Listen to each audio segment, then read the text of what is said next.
Okay, good evening, everyone. So here we are in the spring 2024 Instructional Design 550 Capstone presentations. I was humbled to be the instructor for the course, and what was it, the first time in 9 years, Kristin, that you haven't taught it? She told me that earlier today. I was like, my goodness, I can't believe that. So it's my pleasure to kind of introduce our presenters tonight. So we'll go ahead and get started with Gray and then Mark. Let me get the timer going, and I will go on mute. So go ahead, Gray, it's yours. Terrific. I'll share my screen. And that's not what I wanted to do, of course. Let me try this again. Let's see if I can just share my app. There, you should have my app on the screen now. So good evening, everyone. Gray Fowler here. So for my capstone project, I elected to develop an e-learning course on generative AI, obviously a hot topic right now. We're all almost tired of hearing about it, but it's certainly going to be an impactful technology almost everywhere in our lives. And I thought I've been doing a lot of work in Gen AI area at my company where I work at Travelers, but also I thought it would be cool to just have a sort of a simple introduction online learning course for everyone, really. And the course basically provides an introduction, some definition around Gen AI, and then talks about some of the benefits of Gen AI and applications, along with some risks and limitations of the tool, and then does a brief tutorial on how to use Gen AI to just kind of get people interested in it, and then a little prompt for folks to go out and give it a try. I've also got a bunch of resources in there, leaning into trying to get folks to connect online and communities of practice. A part of connectivism, Siemens connectivism, to encourage folks to continue learning, because it's not a one-shot deal. This training or this technology rather is going to evolve over time, and so folks really need to get acclimated to constantly learning more about it. So with that, I'll give you a quick tour of the course. I thought it'd be fun to start it off with almost like a demo. So I found this cool company called Synthesia that creates video avatar videos from text, which is mind-blowing. And so I generated this little piece here. Welcome. Generative AI is a powerful new technology that will impact many facets of our lives. In this course, we'll review the benefits, risks, and limitations of generative AI. Let's get started. Navigation is pretty traditional. You've probably seen this if you've seen a storyline course. I built this in Articulate Storyline, by the way. Next, breed buttons for moving or navigating around, and traditional kind of scroll bar scrubber, and then the menu system that allows random access navigation, so learners can be in control of their own learning experience, as Malcolm Knowles recommends. Upon completion of this course, so I'll spare you some of the voiceover work that I've done AI, here, but I'll just understand the applications for generative AI, it can get a little list long. the benefits, limitations, and risks of generative AI, and create a useful prompt for a generative AI application. So provide a course overview or the learning objectives rather, and then an overview of Gen AI. Images, videos, audio, text, and 3D models. I leverage the sort of synchronization features within Storyline to synchronize the visuals with the audio. Generative AI can generate new and unique outputs by analyzing patterns and structures. The output can mimic human creativity.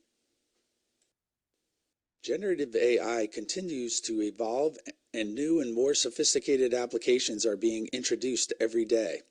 Was looking Below are to just a get few of folks the major to AI companies just be and products you interested should be familiar with. in the technology, and I'm sure they hear a lot of these names in the news and that sort of thing. So just sort of reinforcing that idea that these are companies that they should be aware of and are going to be part of our daily vernacular here in the coming years.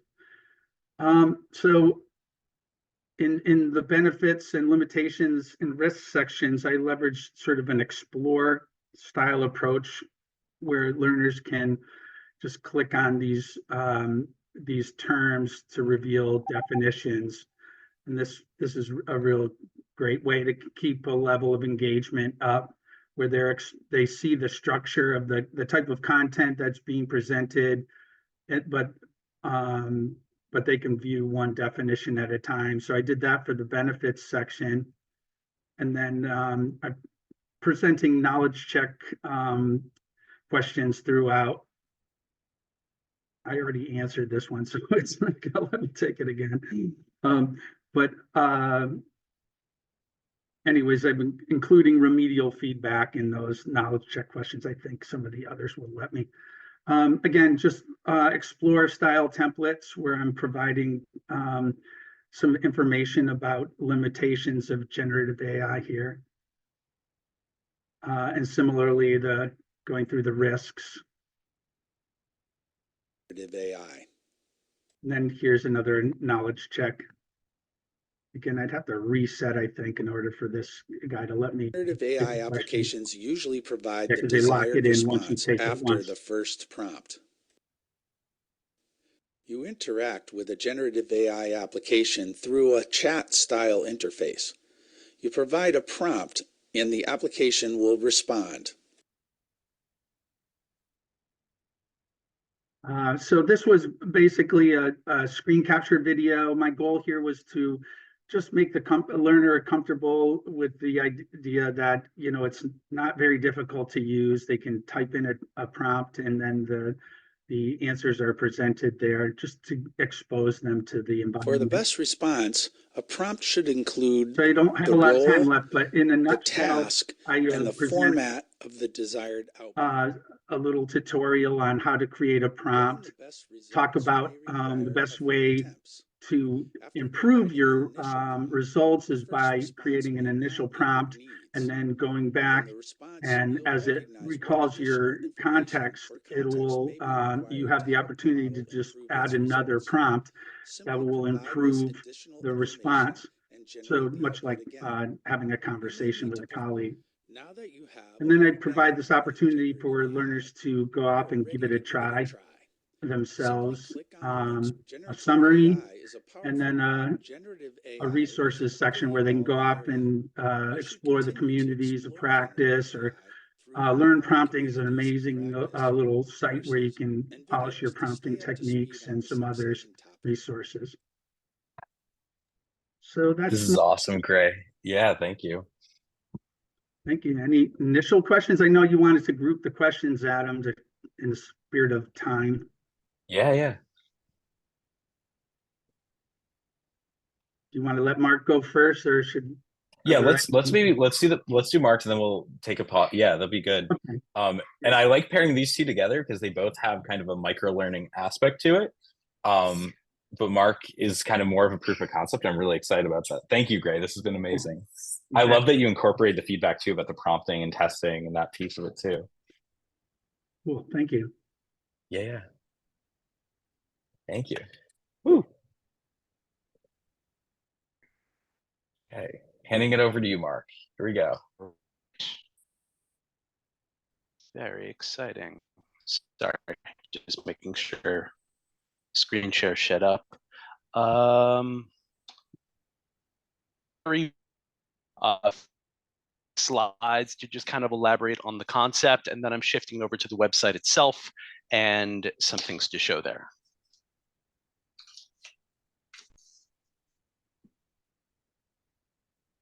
Okay.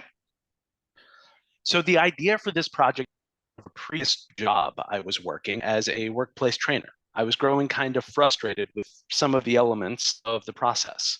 There was a pressure for the trainings to be as short as possible. Due to the time pressure, I was only able to learn experience. All the lumps right after the employees hired without context, chance to refresh down the line. All of this kind of about how I might want to do things differently.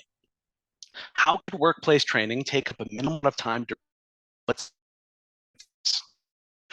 approach also help strengthen long-term retention? Could this approach account for different levels of learning need?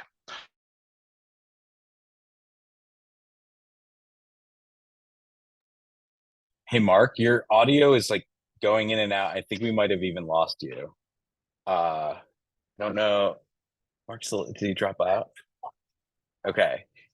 Let's maybe take a pause. Let's do a little Q&A for, hey, Mark, can you hear us? That was incredibly unfortunate time. No, no worries. Your audio is going kind of in and out. And yeah, can you hear us okay? I can hear you, yes. Can you hear me? I think so. We'll see what happens with screen shares. Let me reset the timer for you too. I tested this, I promise. It's all good. Mark, if I may, when you're sharing your screen, maybe you just turn off your video. Yeah, that'll Absolutely. Yeah. Absolutely.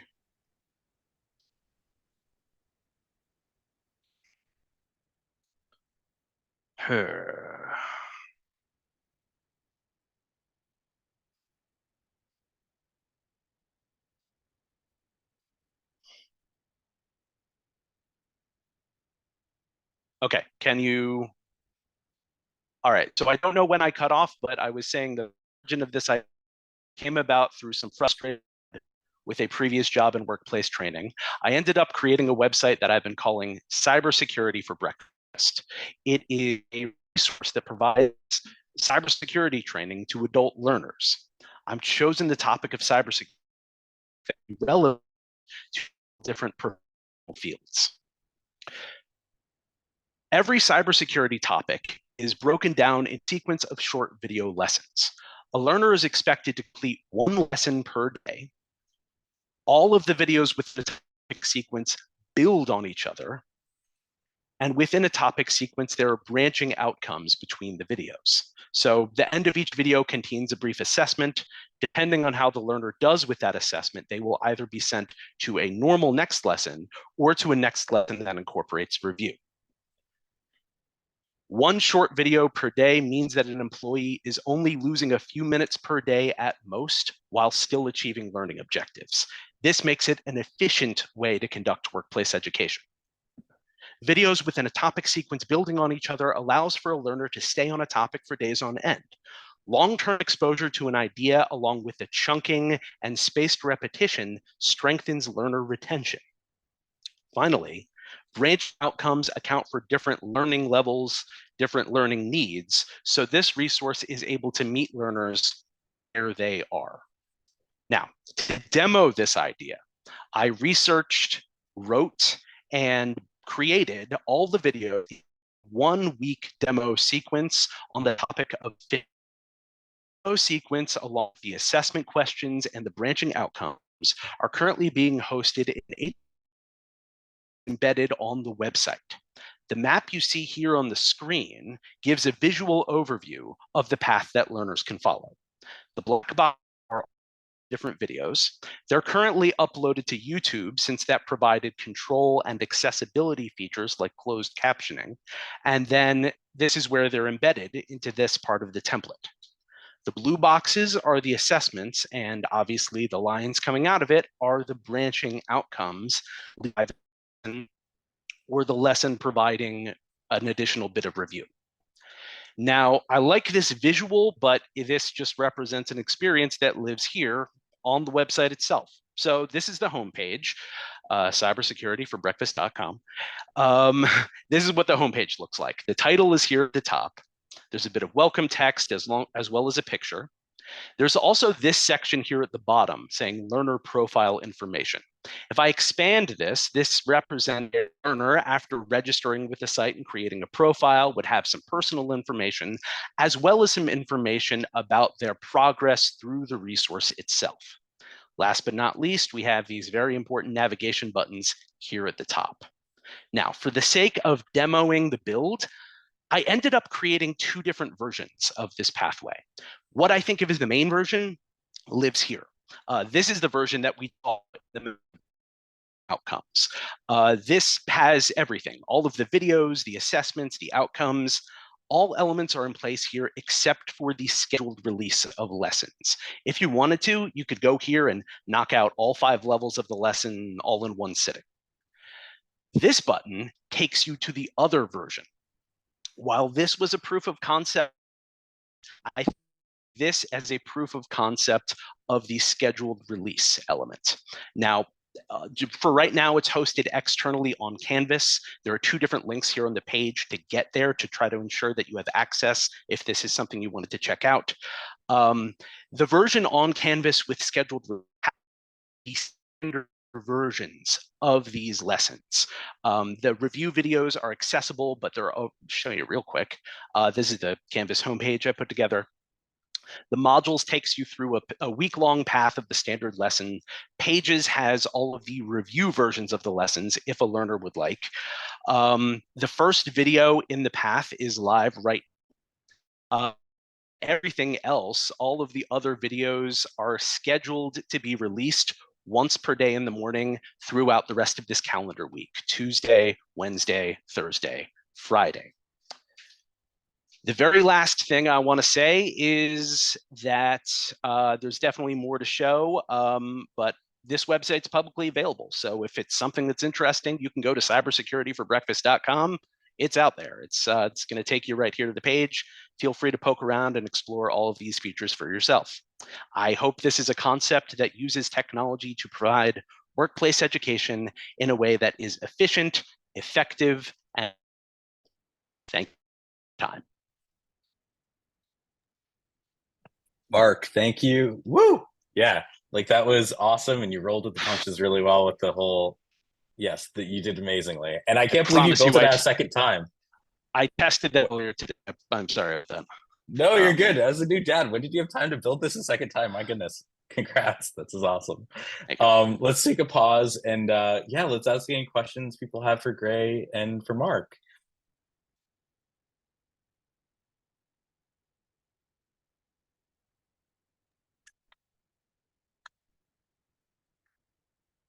Mark, for you, I was wondering if did you use WordPress or what did you use to build your site? Yes, the bulk of it's in WordPress. The HTML template, there's a resource, h5p.org. That's been really interesting to explore. There are various template structures that are accessible, and I found it really, they worked really well together, sort of downloading, learning about the template that hosted the branching outcomes, and then ultimately connecting it to the WordPress site, building it within the template, and then embedding the template onto that specific page of WordPress. So 2 different external resources, but yeah, it was really cool to spend some time poking around and getting them to work together.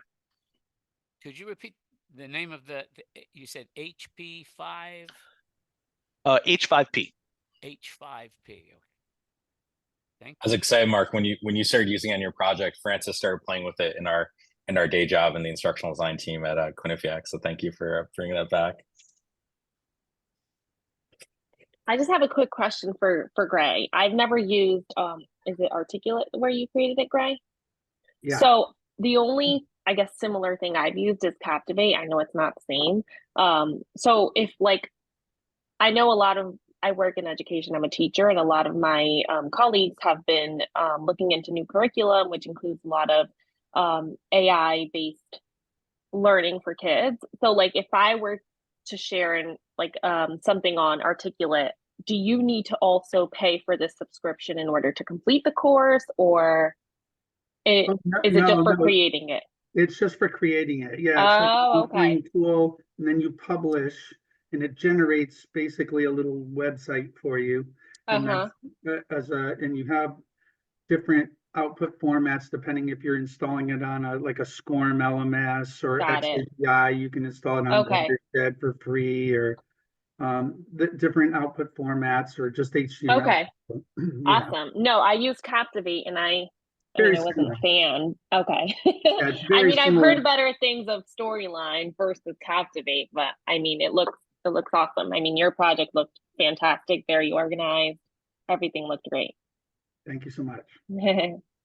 Is that course in the program now teaching Storyline, Gray? When I went through the program, the course we had on e-learning used Captivate, not Yeah, Storyline. they're comparable tools, David. And Storyline's just kind of another flavor.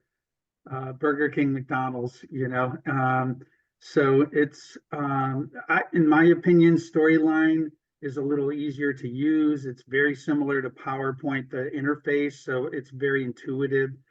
So it's like PowerPoint on steroids with all of the interactivity functionality. Yeah, and then what? I didn't quite understand. Where did you say you hosted then the finished product? Because we were experimenting with that in the Captivate class. Where was the best place to store the actual finished product? And where did you say you store? Yeah, well, store that? there's lots of options just depending on your requirements. For this project, actually, I think it was Heather that recommended Talent LMS. Was that you, Heather, that used that? Yeah, during one of your flips, you mentioned it, and I'm like, oh, I got to go check that out. So I did, and that's where I hosted it. So it's a free service at the moment, it appears. I don't know what the limitations are, but it's a nice little learning management system, and it tracks completion and status of your course. Did And you you say can it was upload it as Town? a SCORM object. And Heather, what's that site again? I'll type it in. Oh, okay, thanks. Other questions, things on people's mind before we switch to the next round? We could always loop back at the end too. Okay, hearing none, let's move on to our second phase. So again, thank you, Gray and Mark. That was awesome. It was great to see the final product there. Let's dig into digital web resources. So these are both related projects, both using Google Sites in different ways. And that's with Kristin and Daniela. So Kristin, do you want to kick us off?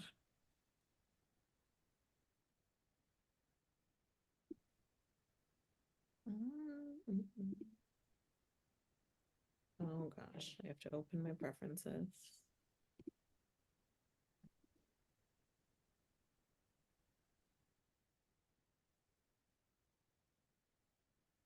Oh shoot, is it giving you that screen share thing in the Mac? I think I have to log out to log back in. I had to like open the setting on my MacBook. Okay, let's switch it over to Daniela. Do you mind jumping Daniela. in? Okay, cool.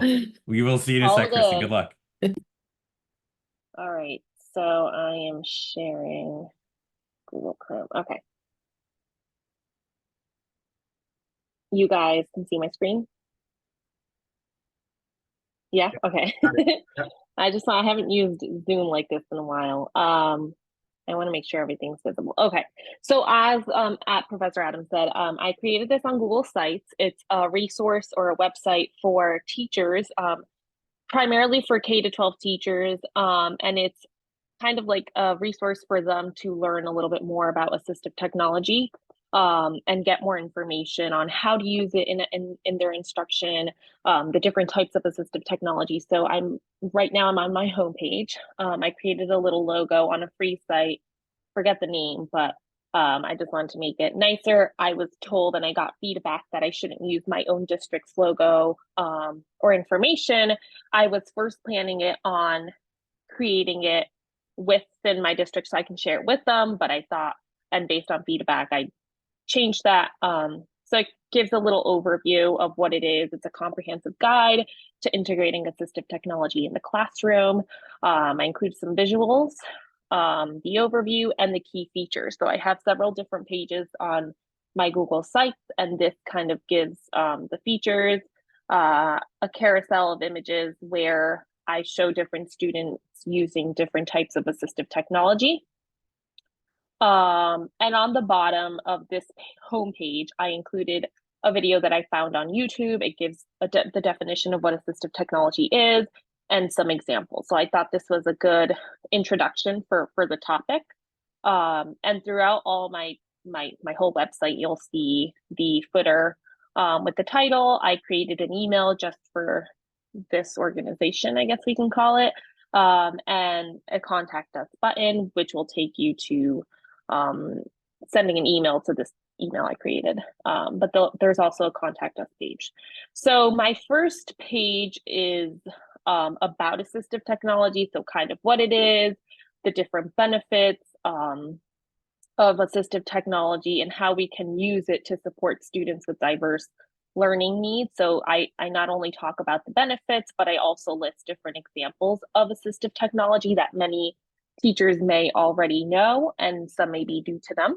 I think that I wanted to make it more visible, I guess, the topics in each. So I used bold words there. I include just an introduction of one of the assistive technology tools, which is Read and Write. In fact, my district uses it, and I think it's a great one. So this is just a little intro before I give, before I share each of the pages for the different types of assistive tech. And I kind of explain what it can be used for. I did want to add a little bit of interactivity within teachers so you can learn from one another and share experiences. So I embedded this Padlet where they can share any experience that they've had with assistive technology in the past. And then you can click on it and it'll open on a separate page as well. These are different testimonials from different teachers of using different types of assistive technology. I've included another video from Denver Public Schools where educators talk about the impact of assistive technology in their classroom. And I, of course, include different resources where teachers can go off and learn a little bit more. Now, my understanding student needs is a different page where I listed different types of learning disabilities and just a brief description of each. So I have 4, 5, 6 different types. I talk a little bit of IEPs because I'm sure as educators we're all aware of them, and maybe we have students with IEPs, maybe we don't, but it's good to know their different needs, their different goals, their different accommodations, and what we can do to help.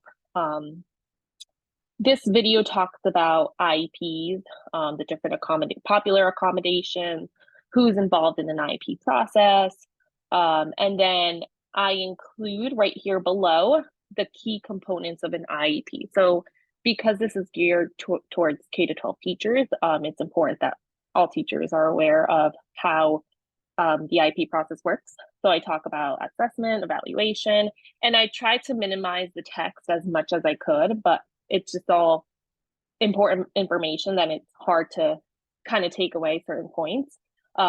Different modifications, related services, monitoring, and then legal considerations and whatnot. I then talk about more in depth about the different goals that IEPs can consist of. So academic goals, and then just briefly I spoke about them, communication goals and functional goals. And towards the bottom, I mean, it's very text heavy, more information about IEPs, and then I include more interactivity, a flip. I know I heard the timer. I'm almost done. More interactivity and how teachers or anyone who visits the sites incorporates assistive text into instruction and IEPs. These, I have a drop-down menu for the types of assistive technology. Users of the site can click on any of the categories to view, so I can just show you an example. I talk about what kind, the type of assistive tech this is, the features, benefits. I include examples with a link to each of the different examples. And then for most of them, I included a site where they can learn more about that type of support or that type of technology. So I have reading and writing support, organization tools, sensory and motor support tools, cognitive support software, assistive listening devices. I included a checklist here that may be useful for parents, educators. This last page is important because it includes different resources that users can go and learn more. It includes several webinars that they can join or complete, discussion forums, and other websites that they can go to. So I separate it by category. So this first one was online courses and webinars, blogs and podcasts, discussion forums, websites and professional organizations, different books, and then lastly, the contact us page. And that's it. Daniela, this is amazing. I love how it turned out. Like, Thank you. now I just need a higher ed version of this. So when you're ready for the second edition, I want to share this with every instructor I Sounds know in higher ed. good. This is fantastic. I will work Thank on you. it. Thank you. Oh wow! I just realized I went over 2 minutes. Oh, you're good. You're good. All right. Kristin, can we give it another tech check and see? Then we'll pause for questions. Yeah. Let's see.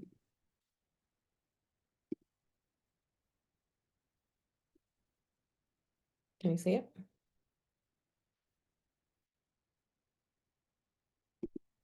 Good. Good. Sounds good. All right, ready to go? Okay. So I work at a charter school called Rise Prep. And I decided to create a resource for families. Not only when it kind of feels like an onboarding type of resource, but there are families that have been with us for years that are still, what's the domain for School Runner, or what is School Runner, or where do I find my kids' grades? Or they say I can't message anyone that's not my child's teacher. And so it really is for all families, not just new families, kind of a resource they can go back to remind themselves of the important ways that we prioritize the homeschool connection. And so this is not, I mean, I do include like the handbook at the end, but it's not all the information about our school. It's really just about the resources that we connect with home and that families should be accessing and using all of the time. And so you will see the logo a bit throughout, and I did take the feedback from all of you where I had asked if I should have each page resemble like the logo and the colors of the company, or just kind of make it more neutral. And so I did go more neutral, except for the headers. And so my homepage here identifies the 5 different pages found throughout the resource. And it also, I did add a little more text and like a little blurb about what each resource means. Because especially Parent Square and School Runner, parents get very confused over which one is for grades and which one's for communicating. And so right here on the homepage, you can get a basic idea. Each page is linked to that home logo, which you can navigate to the different pages through there, or you can navigate using the side navigation tool. And at the bottom of every page, there is a home button to go back home to that main screen. So for this first one, Parent Square, this is what we use for communication. I added a intro video that comes from the company.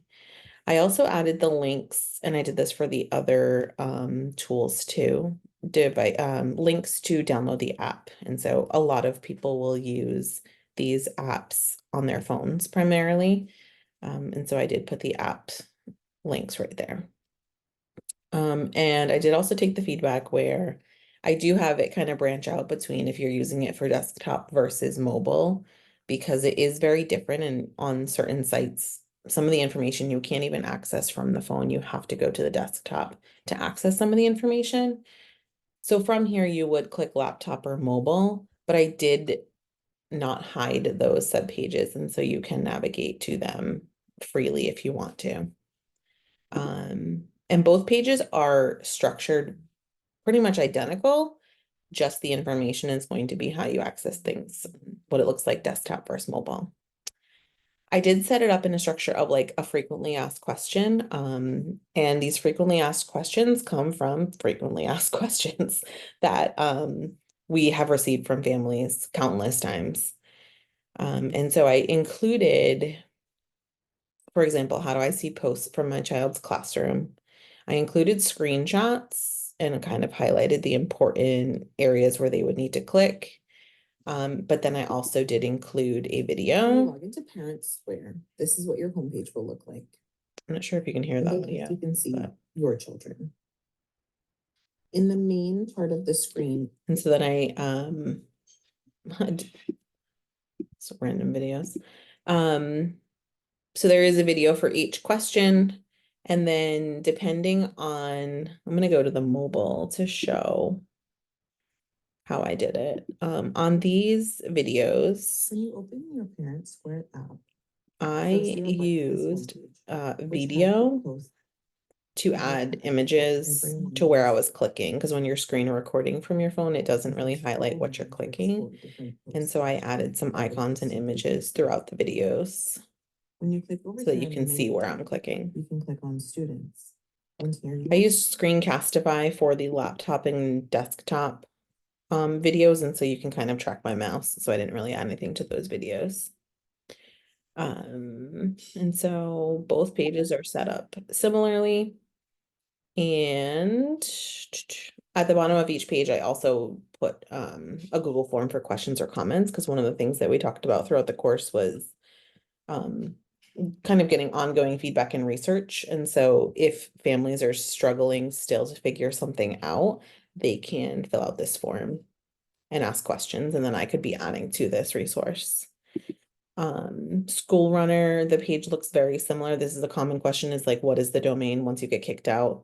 People don't remember the domain because they use it once and stay logged in. So that's always a question that we receive. Similarly, you'll see, and I used my child for examples, but similarly, you can see the screenshots and then the video. French Toast is where we get uniforms. I put a direct link here to the uniform page, which actually does already have our school code link to it, but the school code is here. So I was just trying to make everything accessible right at the fingertips of families, including our uniform style guide. That's something that we send out a link for, and then, you know, you have to try to find that link again. People don't necessarily save it, so it's right there for them. School lunch, you need to make an account for that. So again, the links are there to download the apps, prices.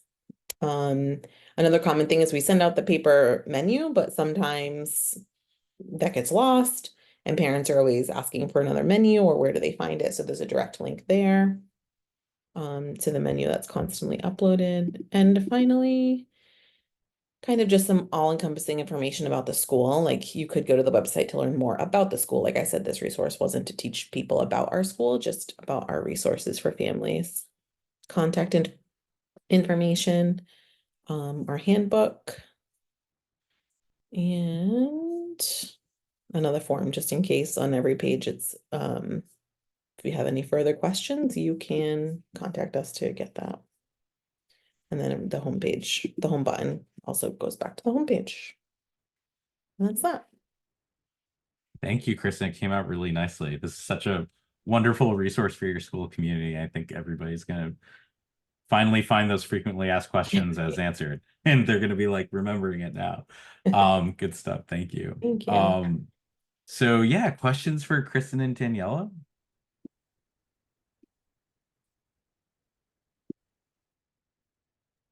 Mine's not so much a question, but I just want to say that I find both of these resources incredibly valid, as both a K-12 teacher who is constantly dealing with assistive technology but receives very little support with it, and a parent who is constantly chasing after that paper lunch menu that is sent home with my kindergartner. And lost every time I go online every day and check it. So I think these are both really user-friendly and extremely important and valuable resources, and you definitely hit your target demo. Thank you, Jill. Thank you.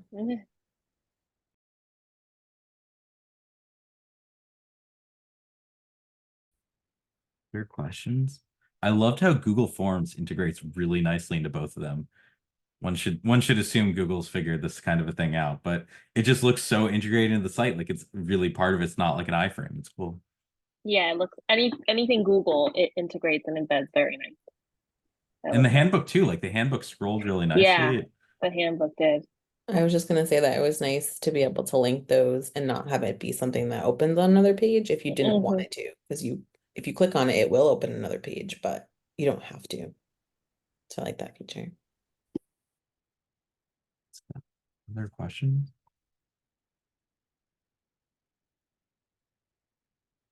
Okay, well, again, we can kind of, oh, go ahead, Mark. I say, yeah.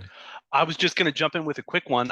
They're both wonderful. They're both resources for larger groups, for communities. So I guess the next step my mind goes to, how is distribution, I guess. So you've got these wonderful resources that are going to help groups. How do you get it out there to the audience that needs it? How do you connect the group with the resource that you've made? That was something I was thinking about, because it was like, well, parents have lost the link to find the menu. Then are they going to lose the link to this resource to find their answers? And so it is a little bit, we are able to see who is on Parent Square and receiving messages. And so we can directly reach out to families that we can see are not, because Parent Square would be a place that I can like pin the link. Of course, they would need to have access to Parent Square to get in there. But that is usually something that we track down on our end, and we can see that they're not receiving messages or answering, and we would directly reach out. But I was thinking about that, so it's like, how are they going to not lose this link also? But that was one way I was thinking about it. I wonder about like a bit.ly or like a QR code or something. Yeah, we could do that. Like we do an onboarding session, which is where I would like originally present it to new families. But like I said, for other families need it too that have been there. And so to figure that out. That's smart, the onboarding. Maybe it's a fridge magnet to roll them all, like send them home something that like literally goes up and it's always up to date. It never gets out of date.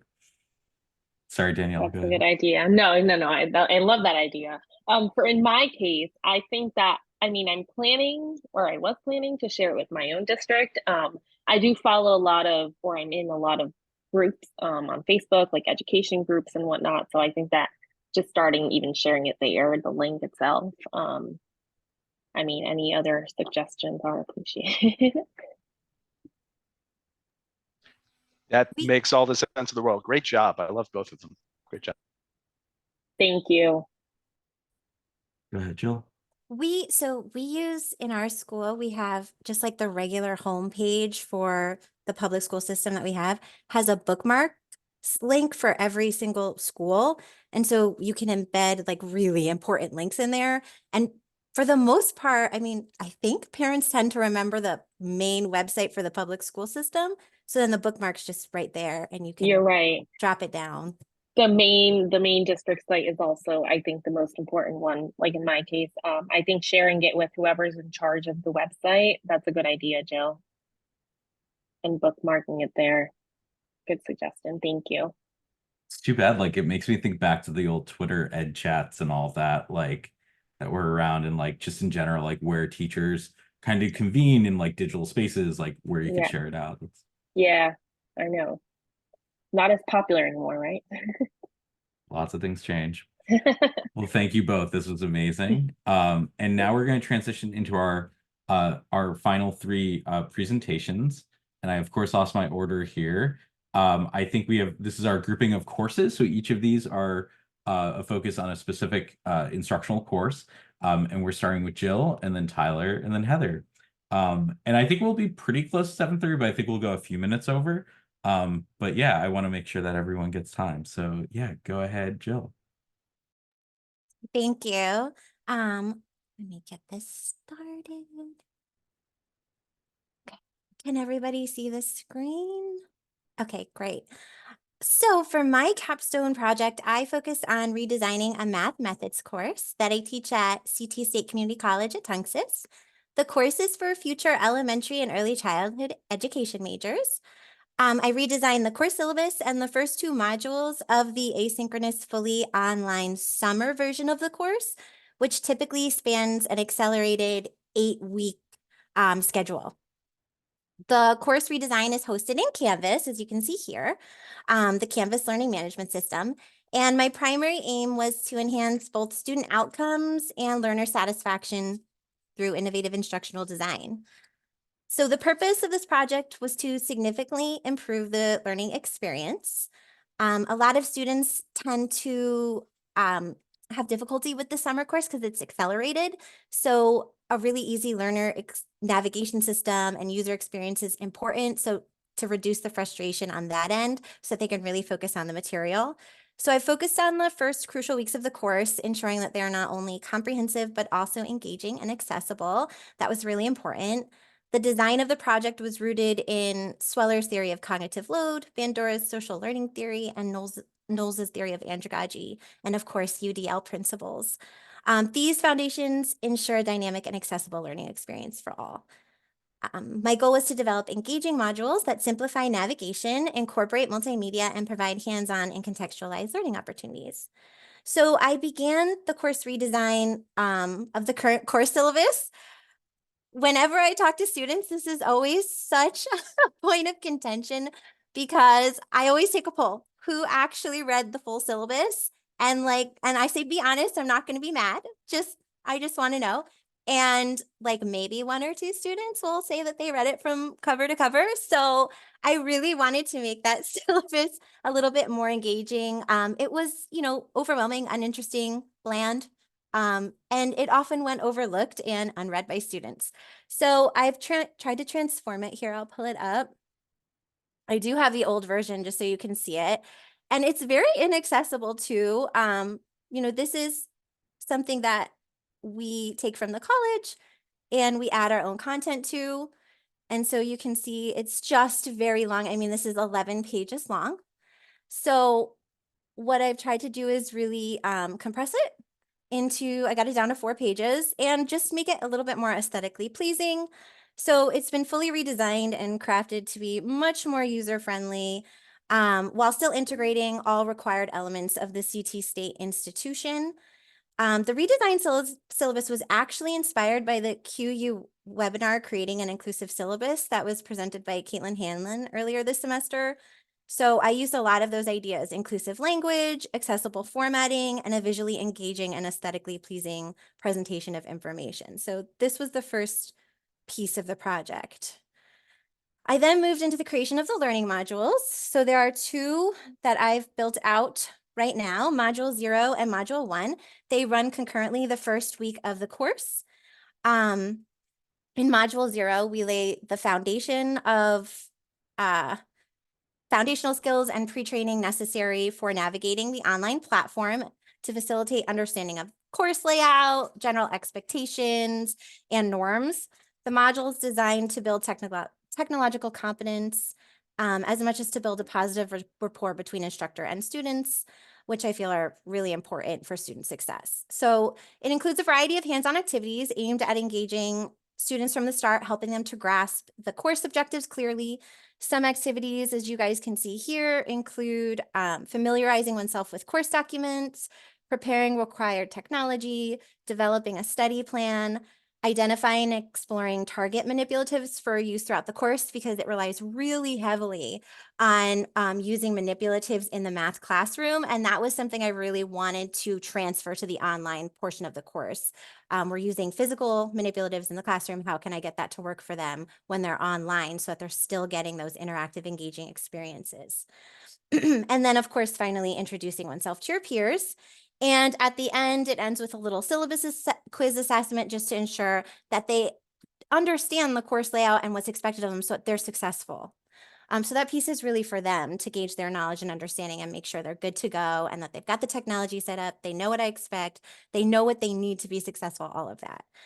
We then move into Module 1, which dives into the first unit of mathematical content, which is the art of problem solving, guided by George Polya's problem-solving principles. The week is rich with content that challenges students to think critically and creatively, and the module introduction begins with a brief overview. So I'll let you guys peek into some of this now. So this is the overview. The module learning objectives come next. A linked activity checklist with all module activities and due dates listed, and then a printable version if they want to download it and like hang it up and put it somewhere, because I love to do that. As well as just a little gentle nudge to remind them to look ahead and plan throughout the week for their end of module quiz, because it's a lot more involved. So I want them to start thinking about it at the beginning of the week so they don't wait all the way till the end of the week when it's due and go like, oh my gosh, I have to do this huge video. We then move into the lessons. Get you back there.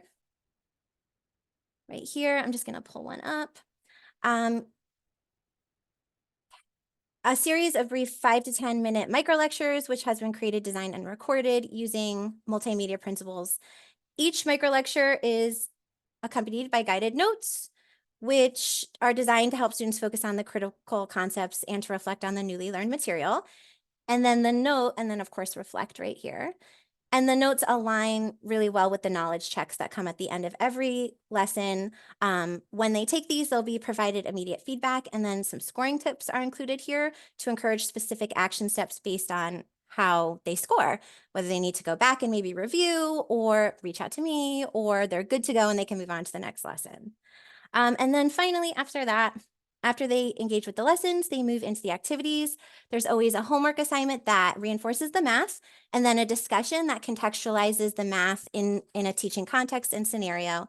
And then last but not least, every week, the module ends with students engaging in a scenario-based learning assessment opportunity, where they are directed to create a short 3 to 5 minute teacher demonstration video in which they apply their newly acquired learning and problem-solving skills in a realistic educational scenario.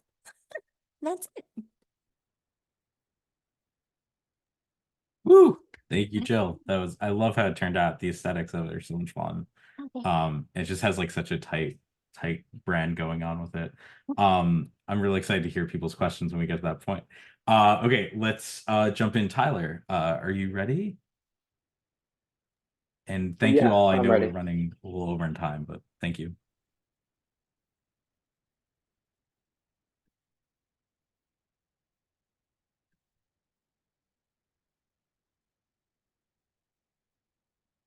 All right, so I decided to create a module on taking vital signs. That's part of a Introduction to Health Science course. So on the homepage, I put the lessons that are part of the module. So from lesson 0 all the way to the end of module assessments with the patient scenarios. So when you click on lesson 0, it will take you directly there, and it outlines, the module objectives, an introduction video, a screencast of, how to navigate through the module itself. I figured that would make it more user-friendly. So throughout the module, they'll have to demonstrate their ability to measure and assess vital signs. So they need some of the equipment. So I put some links to some cheap equipment that they can use, or just not really expensive equipment that is out there. Some resources for accessibility, an area for questions, and then later on they have to upload videos. So I figured that it would be best to include that in the introduction so they get the chance to try it out earlier on rather than later. And then there's a pre-assessment. And then some more resources on how to shoot videos and whatnot. So pretty much just lesson 0 is getting used to the idea of what's to come. And then each lesson is set up pretty much the same. So I'll take you through lesson 2 on how to take blood pressure. So each lesson is separated by what vital sign it's focused on. So the overview covers what you're to expect throughout the lesson, and then just clear objectives, which are used to create the assessment that comes later on.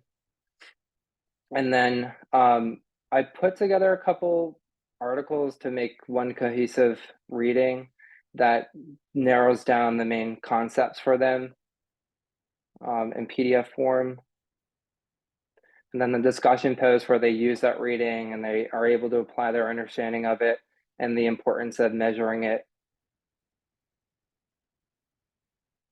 I included infographics so that later on when they get to the tutorial or they have to use a flip grid to measure the blood pressure right here, that they have an outline to look back to. So because the equipment for the measuring blood pressure is a little tough, understanding what a sphygmomanometer is or a stethoscope, different parts to it.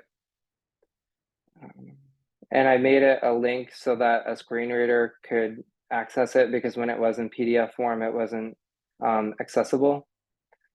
Video on Capstone. I use Adobe Premiere Pro to make a couple tutorials. So here's one on measuring blood pressure.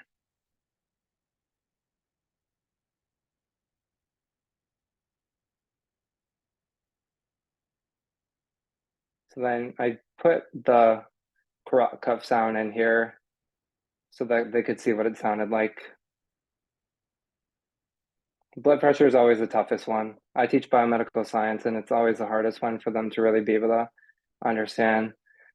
Here's another infographic on, just measuring blood pressure so that they can use it later, save it later when they get to the flip grid video where they model their ability to measure blood pressure, and then they provide feedback to one another on the flip video.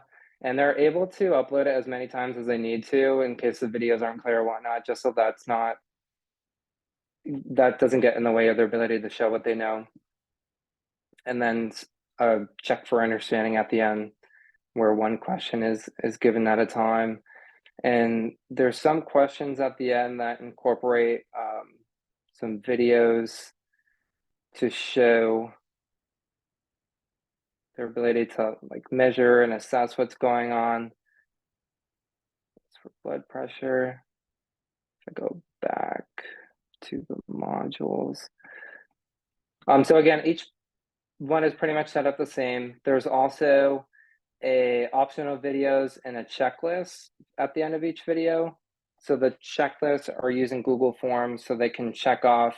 And I didn't know if they would be able to save it or not, so I tried it. And actually, when you check off one or two and then you go back, it is saved for that, which I felt was important there. And then the end of module assessments cover pretty much everything from lesson 0 up to that point. So an overview of what to expect. The first patient of the day is part 1, like a scenario that they walk through. And again, there's some videos that are pieces of equipment that they learned in earlier lessons that they then identify later on, and so on. So a lot of these questions, right, you answer it and it gives you feedback. And then the second part of the assessment is showing their ability to measure vital signs. So they would take videos, each one set up the same, take a video, act like you're interacting with a patient, show the timer being used during the time that you're measuring respiratory rate, heart rate, etc. They'd also be measuring oxygen saturation, body temperature. So repetition was really important here so that every lesson's the same. And so that now they've taken videos earlier on, now they can take it in the assessment and really show what they know.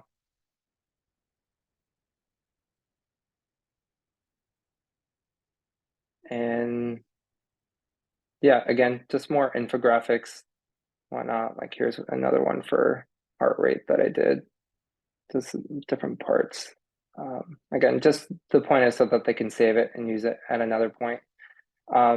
But really the sole purpose for making this is I know that a lot of labs for science courses are difficult to make online, especially conceived for nursing, medical students, etc. So I thought, why not try to see if there's a way to do that here. So I really enjoyed doing that. And thank you. Thank you, Tyler. That was awesome. Woo. I never thought about the connection of where yours and Jill's have have both like this digital lab kind of component to it, which is Mhm. really fun in the concept of it. Thank you. And last but certainly not least, Heather, we are so excited to close it out with a playful ending. I thought of that while Tyler was presenting. I was like, I guess I'll use that. Thank you. Well, hi, everybody. I want to start by just congratulating everybody on an excellent semester and thanking you all for sharing your presentations today. I'm so inspired by seeing all that you've shared today. So thank you for that. And I'm gonna wait for this to move so I can get to my tab here. There we go. Okay. So I had three main goals when I was putting together my capstone project, which the first was I wanted to use my knowledge from my time as an early childhood educator over the past 10 years to show where I want to go with my instructional design career. So that was why I picked the topic of playful discovery for adult learners. I also wanted to house the learning unit in some sort of a learning management system because on every job posting that I've ever seen, they want you to have experience with that. So I wanted to make sure that I had that experience before leaving this program. And then lastly, I wanted to do it on a budget, and this was a free LMS. So I feel proud of what I was able to accomplish on all three of those goals and what I made today. So when the learner is assigned this course, they'll open the Talent LMS website, and this is what you'll see, your dashboard here with all of the courses that you've been assigned. So if you had other courses, the thumbnails would show here. And for now, we'll jump into Playful Discovery for adult learners. And this shows you just an introduction. It says this learning module is created for instructional designers to increase awareness of the importance and benefits of play in online learning for adults. And then it goes into the goals for the learning unit. So we'll jump into this. And you can see goal number 1, demonstrate an understanding of the benefits of play. Goal number 2, identify 3 ways to add playfulness to the experience. And number 3, select one game to add to your next online learning module. And they can hit complete and continue. And it takes them into some reflection questions. So I really wanted to start out the unit by accessing the learner's prior knowledge on this topic and have them think about lessons that they've experienced that were fun, why or why not. And I also want to point out at this point that up here, if the learner hovers over this section, they can see all of the different parts of the lesson. And they can go in any order that they choose, so they could click around, but it was designed to go from top to bottom. So as you can see, there's 5 reflection questions, and I'll just show you a little example of what that would look like. I was able to submit a whole bunch of different keywords, so there's lots of different options that would be considered a correct answer, but just make sure that they've inputted something here. And so we'll just, all of the reflection questions look very similar. So we'll skip to the big 3 of play. Kind of the meat and potatoes.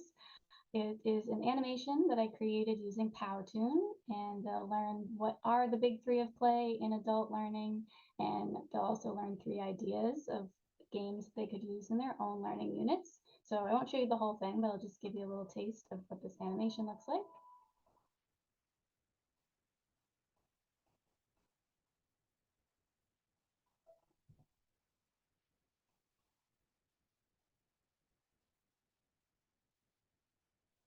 There are 3 big reasons why play supports adult learning.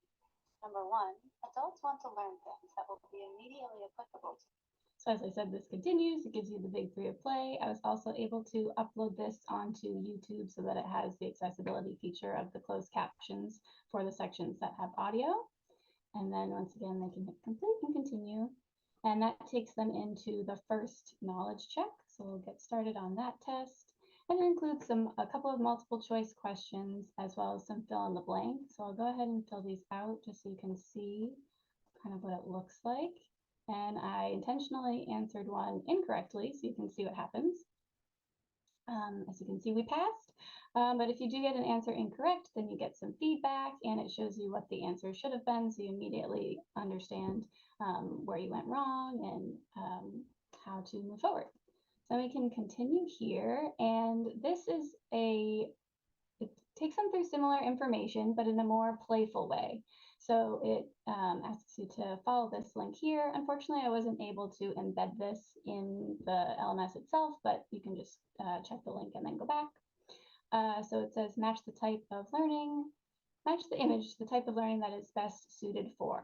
So again, this is similar information to what the other quiz was about, but it's just models for the learner what we're going for here, more of a playful experience. So that's what that looks like. And then we can go right back and hit complete and continue. I also have a link here to the website where I built this matching game called Interacti, which I built a couple of other games using this website as well. So they can go and get inspired and get started themselves. And again, that's another free resource. Then we jump into some additional resources. So it asks them to read at least 2 of the articles on the page, and you'll find the list of articles here, or you can click here to spin the wheel.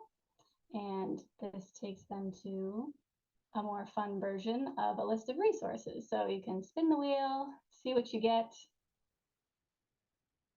And we got the National Institute for Play. So here you get the title, a brief explanation of what this resource will be about. Then you can click into the link and it'll take them directly to that website where they can read all about it. And then you can go back, restart, and spin the wheel again. And then next up, I have just an infographic that goes over some of the ideas, just to be used mostly as a reference, so they could copy paste this, save it as a digital resource, or print it out, put it up in your office to help you remember when you're making your next learning unit. And I also have a link down here to the article that was referenced to create this infographic for learners who want even more information. And then this was something I took from the feedback from, I believe it was Gray actually, just to call out the fact that this LMS actually awards you points and badges as you progress through the unit. So you can see up here, there's a points section, and it tells you how are you collecting points, how do you level up as you move through the lesson. So just another way to add a playful element, and then another bit of reflection. Did people notice that they were being awarded points, and how did that make them feel about the experience? So I'll just show you here when you submit your answer in the bottom section, it shows you how many points that you received as you go through. So just something interesting to note. And then this is where we go into more of a constructivist approach. So it asks the learner to create their own gamified lesson using either an idea from the animation or perhaps one of the articles that they read. And they have several different ways that they can do this. So you can make prototype screens, you can write out a couple of paragraphs, take a video of yourself, record an audio file, and those are all reflected down here. So I'll just show you an example of if I was to do a text response. Actually, I don't think I can go back to that screen right now, but at the bottom, there's a little button that says instructor feedback, and you can click on it. You can see your grade and any comments from your instructor. And when the learner submits their assignment, the instructor gets an email, and so it's nicely integrated there. And then to finish it out, we end with one final knowledge check, which is this mystery box game. So there's 5 mystery boxes, and you would click into them, and the learner can either write their answers down or just think about it mentally. It's really up to them. So just see what's in box number 1. It's and it's basically just to check make sure they understand the difference between what's playful and not playful learning. So cards, is there a way you can use cards to make a unit more playful? Why or why not? And all of them have a link to find the answer if they're unsure. That takes you back to the learning unit so that you could check your understanding there. So they could go through all of the boxes and complete that game. And then at the end, there is a survey just to make sure that we're on track and making a learning experience that people are enjoying. That is it. And stop sharing now. There we go. Woo! Way to go, Heather. I love how it was like play meta throughout. Like it's just like it's so much fun that way, and I really love modeling that. Yeah. Questions, comments?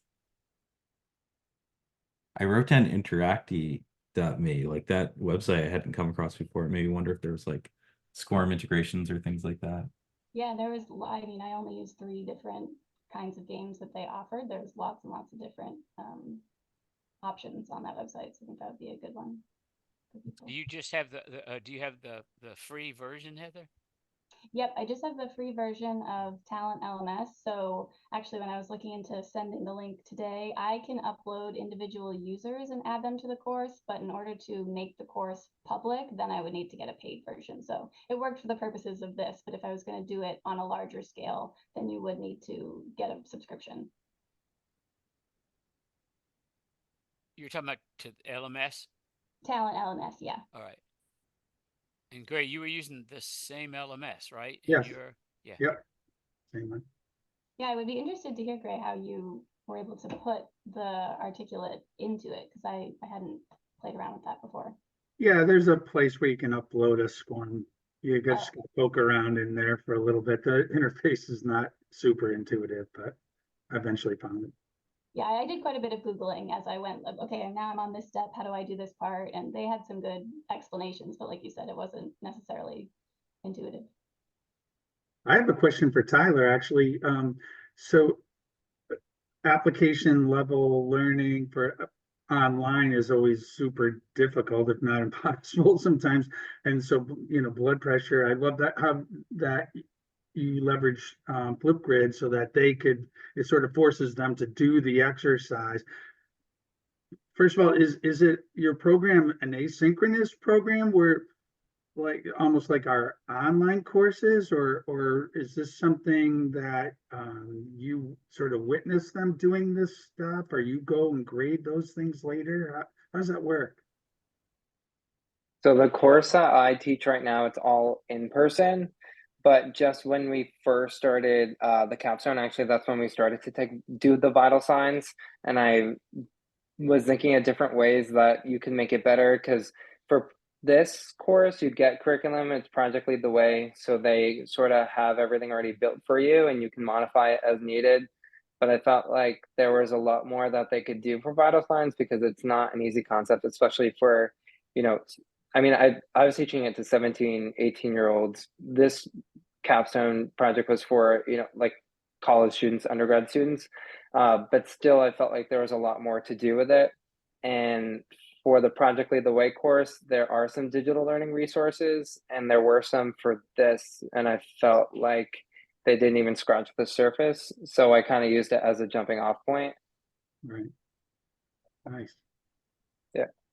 Thank you.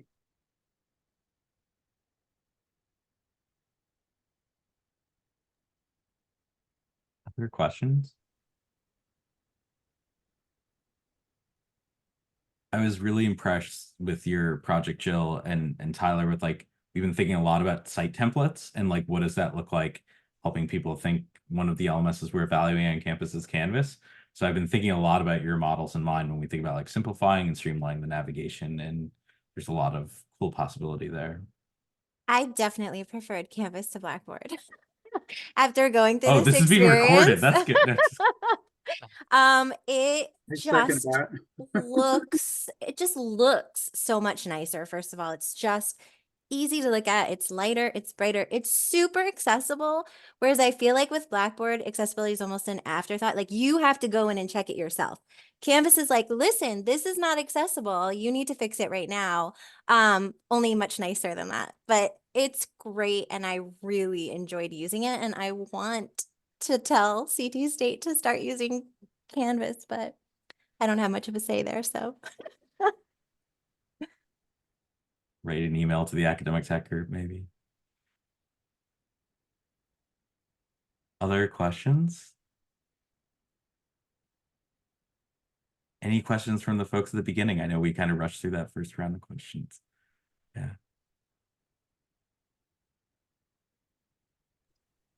I'm going to just jump in and say this was my first time not teaching Capstone. And so I really miss being with you guys and getting to see your projects evolve throughout the semester. But it was kind of awesome to just come in at the end and see everything done and the incredible amount of work that you each put into these projects. I know that we only, in 5 minutes, you just get to scratch the surface of everything you've done over 14 weeks. So I'm really proud of all of you. Your projects were awesome. Thank you so much for sharing them tonight. Thank you all. It's been it's really been an honor and a privilege to work with you all this semester on these projects. Like just seeing them go from an idea that was like on a discussion board to like this fully baked out thing. And like Kristin said, we didn't have a ton of time to go into it, but there's just such thought and creativity and skill there. And I just want to commend you all on that. It's been really wonderful to take part in that community with all of you. Thank you, Adam. Thanks for shepherding us through this. It was no work at all. It was fun. I really enjoyed it. The hard work Thank you really all. showed.